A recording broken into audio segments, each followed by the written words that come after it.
Hello and welcome to LSAT Engine. I'm Justin, your LSAT instructor, and over the next few weeks and months, I'll be teaching you all of the skills and strategies that you need to dominate the LSAT.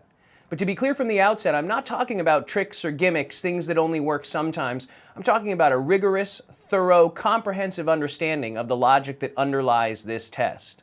Throughout the course, we're going to hone your ability to precisely interpret complex sentences. You'll learn how to effectively prove or disprove arguments, and we'll even be diagramming the formal logic that underlies some of the English sentences that we see.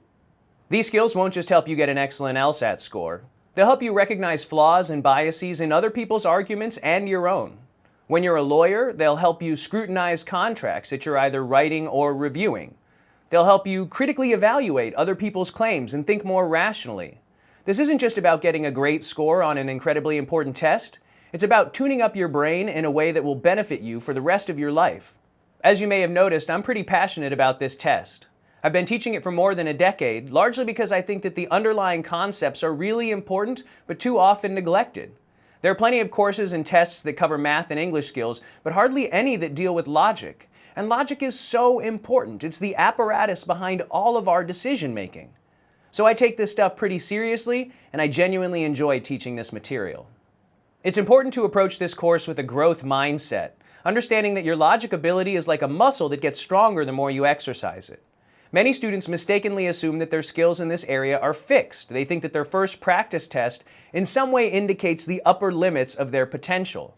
They've been reading English for a while, possibly their whole lives, so they think they're as good as they can be at it.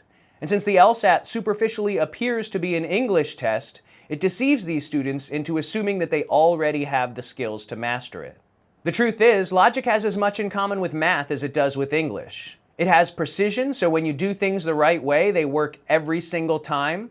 There are formal proofs in logic, just like there are in math. And logic has its own symbolic language, just like math does. Now, we don't need to learn all of the complexities of symbolic logic, but we will go over the parts that are relevant to the LSAT. And the larger point here is that there is always this layer of logic underneath the English text. To succeed on the LSAT, you need to know how to recognize and work with this underlying logical layer. But this course only works if you do. It's more like a gym membership than a VIP pass. You haven't purchased a great LSAT score, only the opportunity to get one. Dedication and commitment still matter.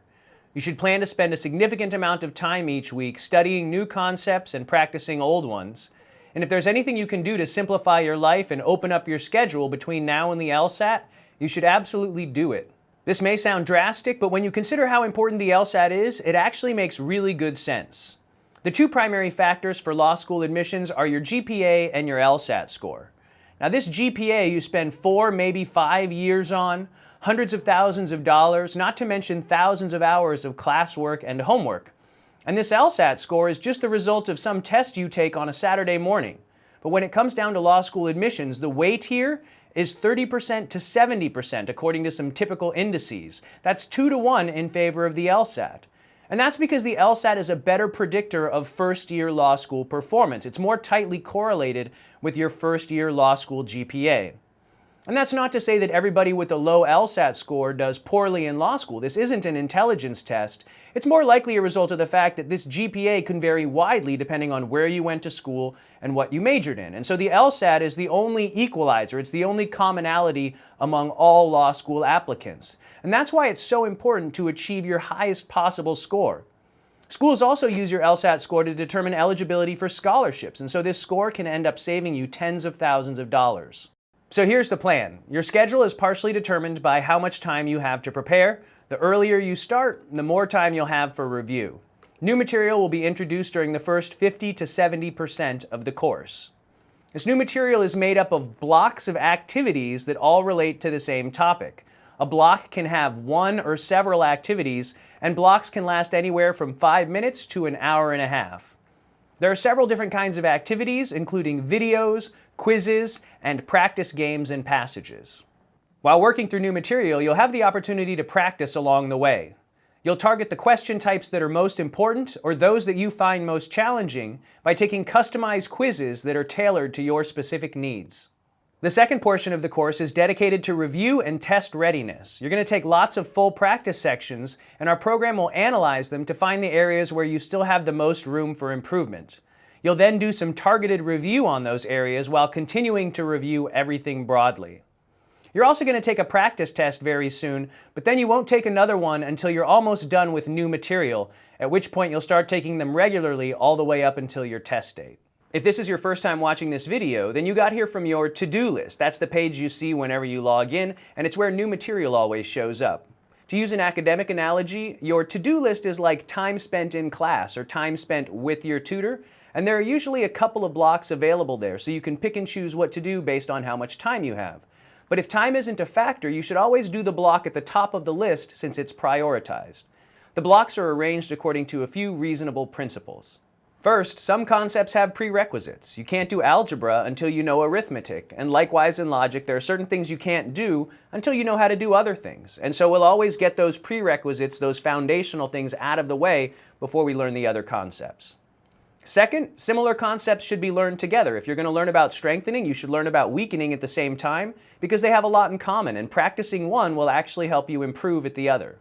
Third, concepts that show up more frequently are more important, and so once the prerequisites are done, we get to them as quickly as possible. All things being equal, it makes more sense to spend time on a question type that shows up all the time than one that hardly shows up at all. That common question type is going to have a greater impact on your score, and so we want to give you as much time as possible to perfect the underlying skills. And fourth, easy questions have more room for improvement, and so once prerequisites and similar question types and frequency are considered, we finally consider difficulty and go easy to hard.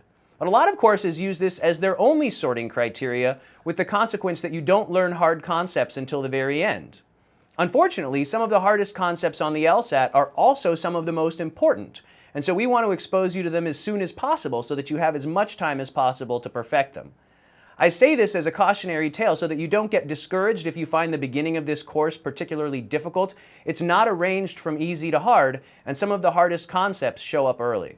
Once you complete a block, it shows up on your review list. The review list is like homework time. It's time spent in between classes or in between tutoring sessions, not learning new material, but going over the new material that you just learned. For every hour of new material that you do, it makes sense to spend between a half hour and 2 hours reviewing it on your review list. Most of that time will be spent doing practice questions, but you can also re-watch concept videos to reinforce these new skills that you're learning. And like I said, for a lot of people, the ratio of 1 to 2 makes sense. An hour of new material, 2 hours of review time. Other people might be able to get away with as little as a half hour of review for every hour of new material.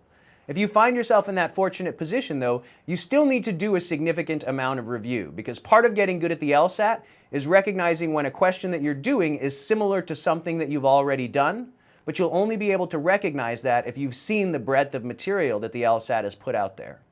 Like your to-do list, your review list is prioritized, and your particular strengths and weaknesses play a big part in the ranking.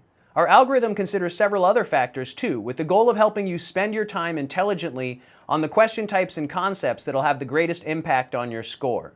So when in doubt, just start practicing the concepts at the top of the list. You will, of course, be free to review anything that you want, provided you've completed the block.